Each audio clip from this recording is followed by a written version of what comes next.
Welcome everybody. இப்போ நம்ம பார்க்க போகிற டாபிக் சொல்யூஷன்ஸ். சொல்யூஷன்ற டாபிக் எதுக்கு கீழே வரும் அப்படின்னா மிக்சர்ஸ். இதெல்லாம் நம்ம 9th படித்தது. மிக்சர்ஸ் வந்து நம்ம பொதுவாக யூஸ் பண்ணுற ஏர், வாட்டர், அதுக்கப்புறமா வீட்டில் யூஸ் பண்ணுற ஹவுஸ் யூட்டன்சில்ஸாக இருக்கட்டும், எல்லாமே வந்து ஒரு டைப் ஆஃப் மிக்சர்ஸ் தான். அந்த மிக்சர்ஸில் இருக்கக்கூடிய ஒரு பார்ட்டு தான் என்ன அப்படின்னா இந்த சொல்யூஷன். மிக்சருங்கிற டாபிக் எல்லாமே 9th முடிஞ்சிருக்கும். மிக்சருங்கிறது பொதுவாக உங்களுக்கு ஒரு ஜென்ரலாக ஒரு இன்ட்ரடக்ஷன் சொல்லியிருந்தேன். மிக்சருங்கிறது மொத்தம் 2 டைப்பாக இருக்கும், ஹோமோஜினஸ், ஹெட்ரோஜினஸ். ஹோமோஜினஸ் சொல்யூஷன் தான் வந்து ஹோமோஜினஸை தான் வந்து என்ன சொல்லுவாங்க அப்படின்னா சொல்யூஷன். ஹோமோஜினியஸ் அப்படின்னா நம்ம 2 மிக்ஸ் பண்ணதுக்கப்புறம், 2 பொருளை மிக்ஸ் பண்ணதுக்கப்புறம் சேம் ஃபேஸாக இருந்துச்சு, வித்தியாசம் தெரியல அப்படின்னா அது வந்து ஹோமோஜினஸ். அதுக்கப்புறம் பொருளை வந்து 2 பொருளை மிக்ஸ் பண்ணதுக்கப்புறம் ஒரு டிஃப்ரென்ஸ் இருந்துச்சு, ஒரு ஃபேஸ் டிஃப்ரென்ஸ் இருந்துச்சுன்னா அது ஒரு ஹெட்ரோஜினஸ். இதுக்கான எக்ஸாம்பிள் பார்க்கலாம். ஸோ சால்ட் அண்ட் வாட்டர் இந்த ரெண்டையும் மிக்ஸ் பண்ணிட்டோம். ஒரு சொல்யூஷன் அப்படின்னா 2 பொருளை மிக்ஸ் பண்ணால் தான் சொல்யூஷன். இப்போ அந்த சால்ட் அண்ட் ஒரு மிக்சர் அப்படின்னாலும் 2-3 பொருளை மிக்ஸ் பண்ணோம் அப்படின்னா அது வந்து மிக்சர்.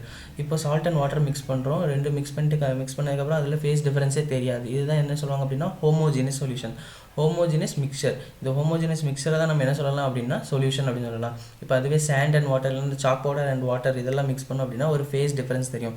இந்த ஃபேஸ் டிஃபரன்ஸ் எல்லாம் எதில் பார்ப்போம் அப்படின்னா ஹெட்ரோஜினஸ் மிக்சர், கொலாய்டல் சொல்யூஷன், இதெல்லாம் 9th பார்த்து முடிச்சிருப்போம். இப்போ நம்ம பார்க்க போகிறது solutions. So day to day லைஃப்பில் வந்து என்னென்ன மாதிரி சொல்யூஷன்லாம், காலையில் குடிக்கிற காஃபிலேருந்து உடம்புக்குள்ளே ஓடுற பிளட் வரைக்கும் எல்லாமே என்னதான் அப்படின்னா ஒரு டைப் ஆஃப் சொல்யூஷன்ஸ் தான். அதுக்கப்புறம் இந்த சொல்யூஷனில் யூஸ் பண்ணுற காம்பனன்ட்ஸ் என்னெல்லாம், ஸோ எதெல்லாம் சேர்ந்தால் ஒரு சொல்யூஷன் ஆகும் அப்படின்னா ஃபர்ஸ்ட் ஒன் வந்து சொல்யூட் அண்ட் சால்வெண்ட். 2 விஷயம் வேணும். சொல்யூட்டுங்கிறது கரையக்கூடிய பொருள், சால்வெண்ட்ங்கிறது கரைக்கக்கூடிய பொருள். ஸோ ஒரு சொல்யூஷனில் பார்த்துக்கிட்டோம் அப்படின்னா எந்த பொருளை கம்மியாக எடுத்துருக்கோமோ அதுதான் வந்து என்ன ஆகும், சொல்யூட் ஆகும். எந்த பொருளை கம்மியாக எடுத்துருக்கோமோ அதுதான் கரையும்.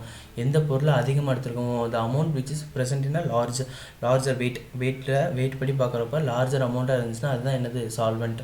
So solute and solvent mix பண்ணது தான் என்னது, சொல்யூஷன். அதுவே ஒரு சொல்யூட் ஒரு சால்வெண்ட் இருந்துச்சுன்னா அது என்ன சொல்கிறாங்க அப்படின்னா பைனரி சொல்யூஷன். அது 2 சொல்யூட், ஒன்றுக்கு மேற்பட்ட சொல்யூட், 2 சொல்யூட் அண்ட் 1 சால்வெண்ட் இருந்துச்சு அப்படின்னா அது டெர்னரி சொல்யூஷன்பாங்க. இப்போ எக்ஸாம்பிள் எடுத்துக்கிட்டோன்னா ஒரு பீக்கரில் வந்து நம்ம தண்ணி வச்சுட்டு அதில் சால்ட்டை மட்டும் ஆட் பண்ணோம் அப்படின்னா சால்ட்டும் வாட்டரும் மட்டும்தான் இருக்குது, அது பைனரி சொல்யூஷன்.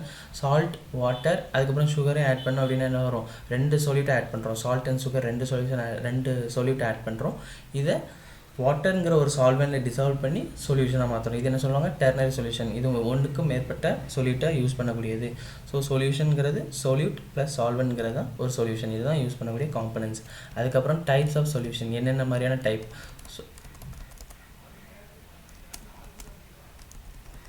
ஸோ டைப்பை பார்த்துக்கிட்டோன்னா நமக்கு ஃபஸ்ட்டே தெரியும் சொல்யூஷன்னா சொல்யூட் அண்ட் சால்வெண்ட் இருக்கிறது தான். இந்த சொல்யூட் அண்ட் சால்வெண்ட்டோட காம்போசிஷன் வேறு மாதிரி ஆயிடுச்சு அப்படின்னா சொல்யூட்டோட இது வந்து சொல்யூட்டோட அளவு அதிகமாக இருக்குது, இல்லைன்னா சால்வெண்ட்டோட அளவு அதிகமாக இருந்து அப்படின்னா அதில் என்னென்ன டிஃப்ரென்ஸ்லாம் இருக்குது அப்படின்னு பார்க்கலாம். இதுதான் அதனுடைய எக்ஸாம்பிள். ஒருவேளை சால்வெண்ட் வந்து வேரி ஆகும், சில சமயம் சொல்யூட் வந்து வேரி ஆகும். அதுக்கு என்னென்ன மாதிரியான எக்ஸாம்பிள்லாம் இருக்குது. இதையும் 9th இருக்கக்கூடிய கொலாய்டல் சொல்யூஷனில் இருக்கக்கூடிய அந்த டேபிளர் காலத்தையும் மிக்ஸ் பண்ணிடக்கூடாது, அதுக்கும் இதுக்கு எழுதக்கூடாது, அந்த எக்ஸாம்பிள் இதுக்கு எழுதக்கூடாது. அது எல்லாம் ஹெட்ரோஜினியஸ் ஃபார்மில் இருக்கக்கூடியது, ஃபேஸ் டிஃப்ரென்ஸ் இருக்கும். இதெல்லாம் ஹோமோஜினியஸ் ஃபார்ம். அதுவும் இல்லாமல் பைனரி சொல்யூஷன், இதில் ஃபேஸ் டிஃப்ரென்ஸ் எதுவுமே தெரியாது. என்னென்ன டிஃப்ரென்ஸ், சால்வெண்ட் என்ன, இது சால்வெண்ட்னா கரைக்கக்கூடிய பொருள், அதிகமாக இருக்கக்கூடிய பொருள். இதெல்லாம் சொல்யூட்டுங்கிறது கரையக்கூடிய பொருள். அதாவது இப்போ எக்ஸாம்பிள் எடுத்துக்கிட்டோம் அப்படின்னா சாலிட், லிக்விட். சாலிட் வந்து என்ன இருக்குது, சொல்யூட்டாக இருக்குது, கம்மியாக இருக்குது. லிக்விட் வந்து அதிகமாக இருக்குது. இது என்னது, sodium chloride in water R sugar in water. அதுவே சாலிட் வந்து அதிகமாக இருந்து லிக்விட் கம்மியாக இருந்துச்சு அப்படின்னா mercury with sodium. Solid content என்னது, சோடியம்ங்கிறது ஒரு சாலிட், லிக்விடாக இருக்கக்கூடியது மெர்க்குரி. இது இல்லை. ஸோ இப்போ பார்க்குறப்ப லிக்விட் கம்மியாக இருக்குது, சாலிட் அதிகமாக இருக்குது. இங்கே பார்க்குறப்ப சாலிட் அதிகமாக இருக்குது, லிக்விட் அதிகமாக இருக்குது, சாலிட் கம்மியாக இருக்குது. ஸோ இப்படி இருக்கக்கூடிய டிஃப்ரென்ஸை பற்றி பார்க்கக்கூடியது என்னது, type of solute and solvent. அதற்கான எக்ஸாம்பிள்ஸ் எல்லாமே இதுதான். செகண்டாக இருக்கக்கூடிய டைப் என்ன அப்படின்னா பேஸ்ட் ஆன் சால்வெண்ட்டோடைய டைப் பொறுத்து என்ன டைப்லாம் இருக்குது அப்படின்னா ஆக்வஸ் சொல்யூஷன், நான் ஆக்வஸ் சொல்யூஷன். அதாவது தண்ணி ஊற்றி யூனிவர்சலாக பார்க்கும்போது என்ன நம்ம மெஜாரிட்டி என்ன பார்த்துருப்போம் அப்படின்னா தண்ணி ஊற்றி தான் நிறைய பொருளை கரைப்போம், தண்ணி இல்லாமல் நிறைய பொருளை கரைப்பாங்க. அதுதான் என்ன அப்படின்னா நான் ஆக்வஸ் சொல்யூஷன். தண்ணி ஊற்றி நம்ம ஒரு பொருளை கரைக்க முடிஞ்சிச்சு அப்படின்னா அது ஆக்வஸ் சொல்யூஷன். இப்போ எண்ணெய், பட்டர் இந்த மாதிரி இருக்கக்கூடிய நான் போலார் காம்பவுண்ட்ஸ்லாம் என்ன இருக்கும் அப்படின்னா தண்ணி ஊற்றினா அது ஈஸியாக தண்ணியில் நம்மளால் கரைக்க முடியாது. அதெல்லாம் எதில் கரைக்கலாம் அப்படின்னா நான் ஆக்வஸ் சொல்யூஷனில் கரைக்கலாம். எக்ஸாம்பிள் என்னென்னா ஆல்கஹால், பென்சின் இந்த மாதிரி இருக்கக்கூடிய இதில் என்னது நான் போலார் காம்பவுண்ட்ஸ், இல்லைன்னா நான் ஆக்வஸ் சொல்யூஷன். இது 2 சால்வெண்ட், டைப் ஆஃப் சால்வெண்ட் தான். ஒன்று நான் ஆக்வஸ் சொல்யூஷன், இன்னொன்று ஆக்வஸ் சொல்யூஷன். தண்ணி மட்டும் இருந்துச்சு அப்படின்னா அது ஆக்வஸ் சொல்யூஷன். தண்ணி தவிர மிச்ச எந்த காம்பவுண்ட்னாலும் இருந்துச்சு அப்படின்னா அது நான் ஆக்வஸ் சொல்யூஷன். அதுக்கு அடுத்து என்ன டைப்பில் பிரிக்கிறாங்க அப்படின்னா based on the amount of சொல்யூட்டோடைய அமௌண்ட்டை பொறுத்து. சால்வெண்ட்டோட டைப் பார்த்தாச்சு. இதுக்கப்புறம் சொல்யூட்டோட அமௌண்ட்டை பொறுத்து என்னெல்லாம் பிரிக்கிறாங்க அப்படின்னா, ஃபர்ஸ்ட் ஒன் வந்து சேச்சுரேட்டட் சொல்யூஷன். அதாவது ஒரு சால்வெண்ட் சொல்யூட். இந்த சால்வெண்ட்டுக்கு வந்து ஒரு குறிப்பிட்ட அளவு சொல்யூட்டை தான் கரைக்க முடியும். அதுக்கு மேலே போயிடுச்சு அப்படின்னா அதெல்லாம் கரைக்க முடியாது. எக்ஸாம்பிள் எடுத்துக்கிட்டோம், ஒரு 100 கிராம் இல்லைனா 100 ml ஆஃப் வாட்டர் எடுத்துக்கிட்டோம் அப்படின்னா அது 36 கிராம் ஆஃப் சால்ட்டை மட்டும்தான் கரைக்க முடியும். எப்போ at 25 டிகிரி செல்சியஸ். ஒவ்வொரு வேலை ரொம்ப இம்பார்ட்டன்ட். இந்த இதெல்லாம் டெம்பரேச்சர் வந்து ரொம்ப நோட் பண்ணணும். கெமிஸ்ட்ரி படிக்கிற வரைக்கும் இல்லைனா சயின்ஸை படிக்கிற வரைக்கும் எப்போவுமே சில டேமை விட்டாலே என்ன ஆயிரும் அப்படின்னா மார்க் போயிடும். அனாவசியமாக டீட்டெயிலாக எழுதுகிறவிடையும் சில டேம் யூஸ் பண்ணி எழுதுகிற வந்து ரொம்ப இப்போ சேச்சுரேட்டட் சொல்யூஷன் என்ன அப்படின்னா ரொம்ப டீட்டெயிலாக எழுதாமல் no more solute can be dissolved in a definite amount of solvent அப்படிங்கிற was அப்படிங்கிற எக்ஸ்ட்ரா டீட்டெயிலாம் ஆட் பண்ணாமல் அவங்க என்ன எக்ஸ்பெக்ட் பண்ணுவாங்க அப்படின்னா உங்களுடைய கீவேர்ட்ஸ் மட்டும் தான் கேட்பாங்க. அப்படிங்கிறப்ப நமக்கு இந்த மாதிரி டெம்பரேச்சர் இதெல்லாம் எழுதுகிற ரொம்ப முக்கியம்.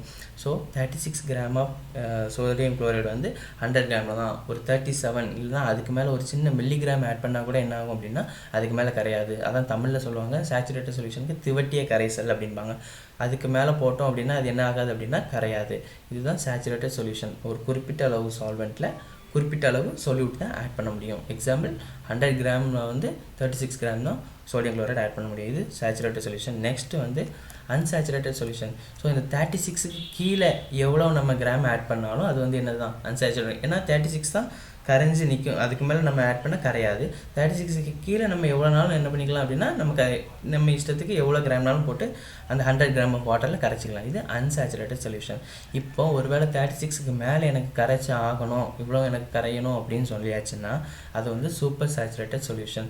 ஸோ இது வந்து எப்போ அச்சீவ் ஆகும் அப்படின்னா நம்மளோட நார்மல் டெம்பரேச்சர்லையோ, இதான் ஏற்கனவே சொன்னேன் டெம்பரேச்சர் இம்பார்ட்டன் அப்படின்னு, நம்மளுடைய நார்மல் டெம்பரேச்சர் ப்ரெஷர்லேயே வந்து அது 36 தான் டிசால்வ் ஆகும். 36க்கு மேலே டிசால்வ் ஆகணும் அப்படின்னா டெம்பரேச்சர் ஒன்று கூட்டணும், இல்லைன்னா ப்ரெஷரை வந்து ஹை ஸ்டாண்டர்டு ஒரு ஹை ப்ரெஷரில் இல்லை ஹை டெம்பரேச்சரில் இருந்தால் மட்டும்தான் என்ன ஆகும் அப்படின்னா சூப்பர் சேச்சுரேட்டட் சொல்யூஷன் நம்மளால் அச்சீவ் பண்ண முடியும். அதாவது 40 கிராம் ஆஃப் சோடியம் குளோரைடு இல்லைன்னா சால்ட்டை வந்து 100 கிராமில் கரைக்கணும் அப்படின்னா நம்மளுடைய டெம்பரேச்சர் வந்து நார்மல் டெம்பரேச்சர் ப்ரெஷரில் இருந்தால் ஆகாது.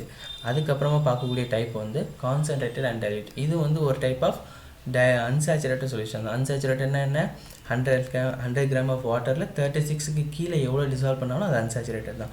ஒருவேளை இப்போ 10 கிராம் எடுத்துக்கிட்டாலும் என்ன ஆகும் அப்படின்னா கரையும், 30 கிராம் எடுத்தாலும் கரையும். ஸோ இங்கே இப்போ நம்ம இந்த டயக்ராமை பார்த்தா தெரியும். இங்கே பார்த்தோம்னு வச்சிங்களேன், ஒரு 10 கிராம் எடுத்தாலும் கரையெல்லாம் செய்யும், 30 கிராம் எடுத்தாலும் கரையும். ஆனால் என்ன செய்யும் அப்படின்னா அதோட கான்சன்ட்ரேஷன் வேரி ஆகும். 10 கிராம் எடுத்தால் நமக்கு இப்போ உதாரணத்துக்கு ஒரு ஜூஸில் வந்து சீனி போட்டு சாப்பிட்றோம் அப்படின்னா சில பேர் சுகர் பேஷண்ட்லாம் சீனி கம்மியாக சாப்பிடுவாங்க, சில பேர் அதிகமாக சீனி போட்டு சாப்பிடுவாங்க. இப்போ சீனி கம்மியாக போடணும் அப்படின்னா என்ன இருக்கும் அப்படின்னா அந்த சீனி போட்டு இதே தெரியாது, ரொம்ப டைல்யூட் சொல்யூஷன் அப்படின்னு சொல்லுவோம், ஸ்ட்ராங்காக இல்லை அப்படின்னு சொல்லுவோம். சீனி கண்டென்ட் அதிகமாக இருந்துச்சு அப்படின்னா அது வந்து என்னது கான்சன்ட்ரேட்டட் சொல்யூஷன். கண்டென்ட் அதிகமாக இருக்கும்போது என்ன ஆகிடக்கூடாது அப்படின்னா அது சேச்சுரேட்டட் சொல்யூஷனாக மாறிடக்கூடாது, கரையக்கூடிய பொருளாக இருக்கணும். அதாவது அன்சேச்சுரேட்டட் சொல்யூஷனில் இருக்கக்கூடியது தான் dilute and concentrated solution. So இதெல்லாம் அதோடைய டிஃபரன்ஸ். மொத்தம் 4 டைப் தான் இருந்து state of solute and solvent, அதோட காம்போசிஷன் மாறிச்சுனா என்ன அப்படிங்கிறது, டைப் ஆஃப் சால்வெண்ட் நான் அக்வஸா ஆக்வஸா, அதுக்கப்புறம் அமௌண்ட் ஆஃப் சொல்யூட் என்ன மாதிரியான சொல்யூட், ஒரு குறிப்பிட்ட அளவு சொல்யூட் தான் ஆட் ஆகும், அதுக்கு மேலே ஆட் ஆச்சுன்னா என்னது சேச்சுரேட்டட், அதுக்கு கீழே இருந்துச்சுன்னா அன்சேச்சுரேட், அதுக்கப்புறமா concentrated and dilute.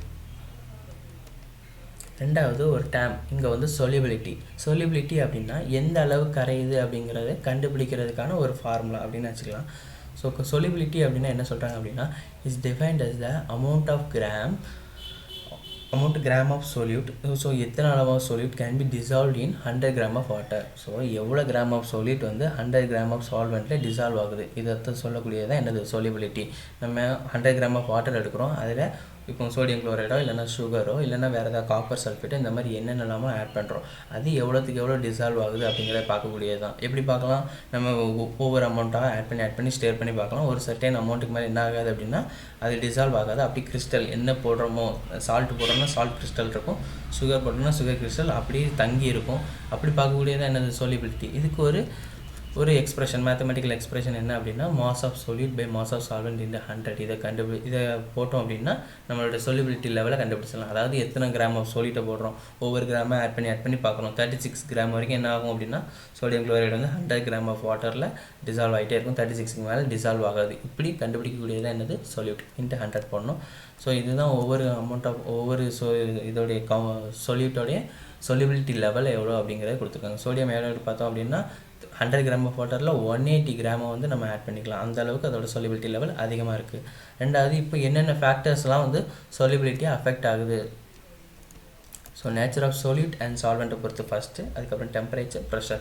solute and சால்வெண்ட்டை பொறுத்து பார்த்துக்கிட்டோம் அப்படின்னா, ஸோ ஏற்கனவே பார்த்த ஒரே ஒரு டாபிக் தான். போலார் சால்வெண்ட்லாம் போலாரில், அதாவது தண்ணி, இப்போ தண்ணி மாதிரியான இருக்கிறதுலாம் என்னது போலார் சால்வெண்ட். இந்த போலார் சால்வெண்ட் எதில் ஆகும் அப்படின்னா போலார் சொல்யூட்டாக மட்டும்தான் டிசால்வ் ஆகும். அதாவது போலார் சால்வெண்ட்னா என்ன சொல்லுவாங்க அப்படின்னா செப்பரேஷன் ஆகும். அயன்ஸ் அந்த சார்ஜ் செப்பரேஷன் ஈஸியாக இருந்துச்சு அப்படின்னா அது போலார் சால்வெண்ட். போலார் சால்வெண்ட்னா என்ன, நம்ம யூனிவர்ஸில் ஒரு போலார் சால்வெண்ட் இருக்கிறது வந்து தண்ணி தான். அந்த தண்ணியில் வந்து இப்போ சோடியம் குளோரைன் எடுத்துக்கிட்டால் Na+Cl- அதுவும் ஈஸியாக சார்ஜ் செப்பரேஷன் ஆகும். அந்த மாதிரி இருக்கக்கூடியது சார்ஜ் செப்பரேஷன் ஈஸியாக ஆகக்கூடியதில் என்னது போலார் சால்வெண்ட்டில் ஈஸியாக டிசால்வ் ஆகும். அதேமாதிரி சார்ஜ் செப்பரேஷன் ஈஸியாக ஆகாதது ஆயில், பட்டர் இந்த மாதிரி இருக்கக்கூடியதெல்லாம் எதில் டிசால்வ் ஆகும் அப்படின்னா நான் போலார் சால்வெண்ட்டில். நான் போலார் சால்வெண்ட் வந்து நான் போலார் சால்வெண்ட்டில் தான் சொல்யூட், நான் போலார் சொல்யூட் வந்து நான் போலார் சால்வெண்ட்டில் தான் டிசால்வ் ஆகும். அதேமாதிரி போலார் சொல்யூட் வந்து போலார் சால்வெண்ட்டில் தான் டிசால்வ் ஆகும். இதுதான் nature of solute and solvent. அதாவது இனத்தோட தான் சேரும் அப்படின்ற மாதிரி நான் போலார் கூட போலார் கூட சேரும். எஃபெக்ட் ஆஃப் டெம்பரேச்சர், இது ஒரு இம்பார்ட்டண்டான பாயிண்ட்டு. டெம்பரேச்சரை பொறுத்து எப்படி ஒரு சொல்யூஷனோட இது வேரி ஆகுது அப்படின்னா, இப்போ 36 கிராம் ஆஃப் சால்ட்டை வந்து நம்ம எடுத்துக்கிட்டோம் அப்படின்னா அது நார்மலாக 25 டிகிரி செல்சியஸில் வந்து என்ன ஆகும் அப்படின்னா 36 அளவு தான் டிசால்வ் ஆகும். டெம்பரேச்சரை கூட்ட என்ன ஆகும் அப்படின்னா அதோட solubility லெவல் வந்து நமக்கு கூடிக்கிட்டே போகும். அதாவது என்ன சொல்கிறாங்க அப்படின்னா the solubility of a liquid is directly proportional to temperature. இதுதான் சிம்பிளாக சொல்லக்கூடிய ஒரு வார்த்தை. இப்போ இவங்க இதில் என்ன சொல்லியிருப்பாங்க அப்படின்னா liquid solvent increases with increase in temperature. நம்ம டெம்பரேச்சர் கூட்ட நம்மளுடைய solubility லெவலும் கூடும். நம்ம எவ்வளோ நாளும் ஓரளவுக்கு சுகரை ஆட் பண்ணிட்டு போயிட்டே இருக்கலாம். 36 தான் ஆட் பண்ணணும் இல்லை, அதுக்கு மேலே ஆட் பண்ணிகிட்டே போயிட்டு இருக்கலாம். ஸோ இன்னும் எண்டோதெர்மிக் ப்ராசஸ்னால் என்ன, ஹீட் அப்சர்வ் ஆகும், ஹீட்டை இழுத்து வச்சுருக்கும். சூடாக இருக்கக்கூடிய இதில் என்ன ஆகும் அப்படின்னா solubility increases with increase in temperature. Okay, இது கரெக்டு. எக்ஸோதெர்மிக் ப்ராசஸ், இது வந்து சூடை வெளியே தள்ளிடும். அப்போ எப்படி இருக்கும், கூலாக இருக்கக்கூடியதில் எப்படி இருக்கும், solubility டிக்ரீஸ் ஆகும், solubility கம்மியாகும். ஸோ இந்த ரீசன்னால தான் என்ன ஆகுது அப்படின்னா ஒரு சர்டன் டெம்பரேச்சருக்கு மேலே நம்ம தண்ணியை ஹீட் பண்ணும்போது பபிள்ஸ்லாம் ஸ்டார்ட் ஆகுது. ஸோ டெம்பரேச்சர் அங்கே கூடுது, solubility அதுக்கு மேலே கேஸ் அந்த தண்ணியில் கரைஞ்சி இருக்காது. ஸோ நம்ம சுவாசிக்கக்கூடிய ஆக்சிஜன் வந்து நேச்சுராக வந்து தண்ணியில் ஆட் ஆகி இருக்கும், H2O ஆட் ஆகிருக்குமா, அந்த ஓ இருக்கக்கூடியது ஒரு சர்டன் டெம்பரேச்சரில் நம்ம கூட்டும் போது என்ன ஆகும் அப்படின்னா அதோட solubility டிக்ரீஸ் ஆகிரும். ஸோ அது வேப்பராக எக்ஸிஸ்ட் ஆகிரும். அதுக்கப்புறமா பார்க்கக்கூடியது எஃபெக்ட் ஆஃப் ப்ரெஷர் என்ன அப்படின்னா pressure increased when a pressure is increased and the solubility of the gas in a liquid is also increased. So நமக்கு என்ன பண்ணியிருப்பாங்க, நேச்சுரலாக ஒரு ப்ரெஷரைஸ்டு இருக்கக்கூடிய ஒரு இதில் தான் என்ன பண்ணியிருப்பாங்க, சீல் பண்ணியிருப்பாங்க நம்மளுடைய இது ஜூஸ், சாஃப்ட் ட்ரிங்க்ஸ் அதெல்லாம் என்ன பண்ணியிருப்பாங்க அப்படின்னா கேஸ் இருக்கக்கூடியதெல்லாம் நல்லா டைட் சீல்டு இல்லைன்னா டைட்லி பேக்கெட்டில் தான் வச்சுருப்பாங்க. ஏன் அப்படின்னா ஏன்னா அப்போ வந்து அந்த கேஸ் வந்து அதாவது இப்போ இதில் சிம்பிளாக எப்படி சொல்லலாம் அப்படின்னா solubility of a gas increases with increase in temperature. இந்த வேர்டு மட்டும் போதும். அதாவது ப்ரெஷர் கூட கேஸோட கண்டென்ட் வந்து லிக்விடில் அதிகமாகிக்கிட்டே இருக்கும். அதுதான் அதில் சொல்லக்கூடிய விஷயங்கள். அதனால தான் என்ன பண்ணுறாங்க அப்படின்னா கேஸை வந்து நம்ம ஓப்பன் பண்ணுறப்ப டெம்பரேச்சர் வந்து என்ன ஆயிடுது, அதோட ப்ரெஷர் வந்து குறைஞ்சிருது. இப்போ இது கேப்பை வந்து டைட்டாக சீல் பண்ணி வச்சுருக்காங்க. இதில் வந்து என்ன சாஃப்ட் ட்ரிங்க்ஸில் மோஸ்ட்லி என்ன ஆட் பண்ணுவாங்க அப்படின்னா கார்பனேட்டட் வாட்டர், அதாவது CO2ங்கிற கேஸ் ஆட் பண்ணுவாங்களா. இப்போ நம்ம அந்த சீலை வந்து ரிமூவ் பண்ணுறப்ப என்ன ஆகும் அப்படின்னா ப்ரெஷர் வந்து குறையும். ஸோ ஆட்டோமேட்டிக்காக கேஸ் வந்து எக்ஸிஸ்ட் ஆகும். இதுதான் வந்து அந்த ஒரு மாதிரி பிரிஸ்க் எஃபர்வர்சன்ஸ் ஓப்பன் பண்ண உடைய வரக்கூடியது. ஸோ ஹென்ரி லா என்ன சொல்கிறாங்க அப்படின்னா solubility of a gas in a liquid is directly proportional to the pressure of the gas over the solution.